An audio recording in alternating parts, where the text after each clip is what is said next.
Hi and welcome back to Cello from the Beginning. Today we're going to talk about left hand technique, how to put the left hand on the cello, the shape of the hand, where each finger should be, pressure, all this sort of stuff. We won't play any notes yet, but we will go over the basic technique of the left hand. So the first thing that we want to look at is the shape of our hand as we approach the fingerboard. We want our hand in a C shape like this, a partial circular shape. So my fingers are curved with the tips coming down. My thumb is also slightly curved here. That way, when I come onto the fingerboard, I'm going to move my hand down just so you can see it. I have the tips of the fingers and the thumb, and basically the tip of the thumb, making a nice curved shape. So what do we not want to see? Well, we don't want to see any joints collapsing. So we don't want to see these joints collapse like this. Here's a good curved place. Here it is collapsed. Curved playing on the tips, collapsed playing on the pads. Usually this collapse happens because instead of playing with the tip of the finger, we press too low onto the pad of the finger and then that joint gives way. So if I do that, here I am on the tips and I keep my fingers nice and curved. But if I move in, it's easy for that first joint to collapse. So we don't want that joint to collapse. Here's another one.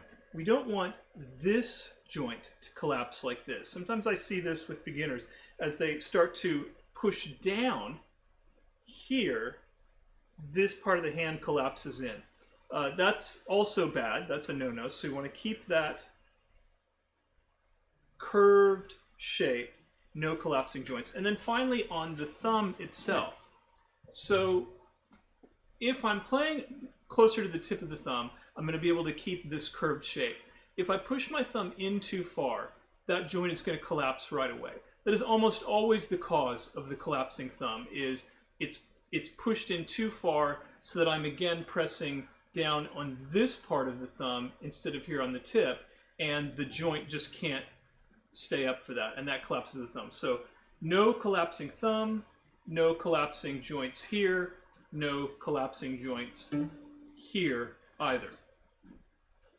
Now some people have a problem particularly with fourth finger, especially if they have some double jointing, where even with a good hand position, this joint will try to give way. And that's just something, if you just have that, you're born that way, then you can strengthen that over time by paying careful attention to how you're approaching the string and that you're playing on the very tips.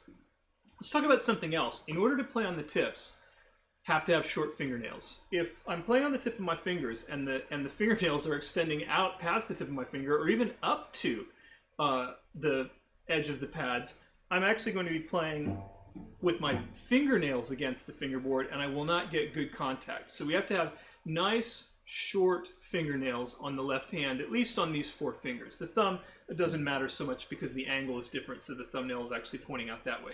But these four fingers especially have to be kept nice, trimmed nice and short. I have to cut mine all the time. So, C shape coming up here. Now, we're not going to worry about where this is right now. We'll find these notes later. We're just practicing, and you don't push down yet. Just make the shape and put it on the fingerboard on any string. D string is a good one, kind of nice middling string there to make that shape. Don't even have to push down, just touch. Now I want you to notice something about my arm and my elbow. My elbow is not down here like this. It's not up here like this. It is at this comfortable sort of 45-degree-ish angle coming up from the flat position here. And the wrist is straight. We don't want to have this wrist bend. So one way it bends is like this. This collapses in and the wrist bends. That's bad news. Got to stay away from that.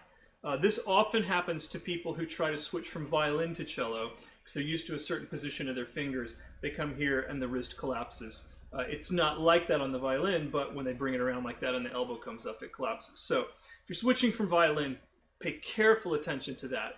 Curved fingertips, straight wrist, elbow slightly up. Also, I suppose you could have it happen this way.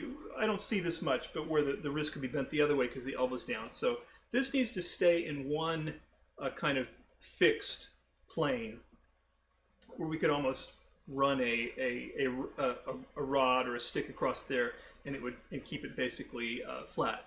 So we don't want this. We don't want this. Just a comfortable position here. This is where we start to see the really critical positioning of the cello that we talked about in one of our first lessons. If I'm pushing this neck out, I can't raise my elbow. I end up like this with the elbow way down, and I might try to curve my fingers, but the elbow and the wrist position is all wrong. So this has to be in close enough so that as I bring that elbow up, and I can even feel it pushing the neck in towards me as I get it into position. Nice curved shape. So this is a great exercise here, is practicing taking the arm completely away, bending at the elbow, and just approaching the neck, touching it with the fingers in the right position. That's a great exercise. Another one is just squeezing. So for this exercise, what I'm doing is I'm touching the string, squeezing it down to the fingerboard, all 4 fingers. Just like that. Again, it doesn't matter exactly where I am. I'm not worried about that. I'm worried about the feel of pressing all of those fingers down. And you can see that the most straight up and down finger is probably the second finger. Second and third finger. First finger, this is very natural in the hand, is leaning back a little bit towards the scroll. That's perfectly fine. We don't have to try to play with all 4 fingers like this. This is uncomfortable. So there's a natural position centered on second and third finger, 1, 2, 3, 4, centered here, where fourth finger tilts a little this way, first finger tilts back a little bit that way. Perfectly fine. Also notice that I'm not pressing all my fingers together. There's a good comfortable space between them. We'll find this exact distance as we start to play these notes, but for right now, just note there's some space. And then one final point on this position is thumb and second finger are a pair. So as I'm on the neck there, thumb is behind second finger. You won't typically see it dropping low, but you will often see it dropping high, or worst of all, trying to point up on the neck like this. This hitchhiking thumb is bad news on the cello. You can see how badly it pulls the hand out of position, even if I show it here. So this is good position. Now my thumb is up. Look where the wrist goes. Look what happens to the finger position. Everything collapses because that thumb is pointing up. So you can think of the circle, this being a continuous circle between thumb and second finger, and you can imagine it being completed through the neck. So thumb and second finger together. Away, bring it in, away, bring it in, release, squeeze, release, squeeze, release, squeeze. We'll talk about exactly how much pressure we need when we start actually playing some notes, but for now, we're just practicing pressing down, all 4 fingers in the right shape. I don't have to press super hard. We don't want to dig in with the thumb, and we really aren't going to be grabbing super hard. It's a gentle compression, just firmly against the fingerboard, and gently with the thumb counterbalancing the pressure of our fingers. So let's review. Curved shape,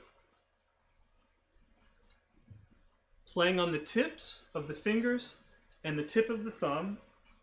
No collapsing joints on this side or on this side or here. Elbow comfortably up at about a 45, somewhere in here.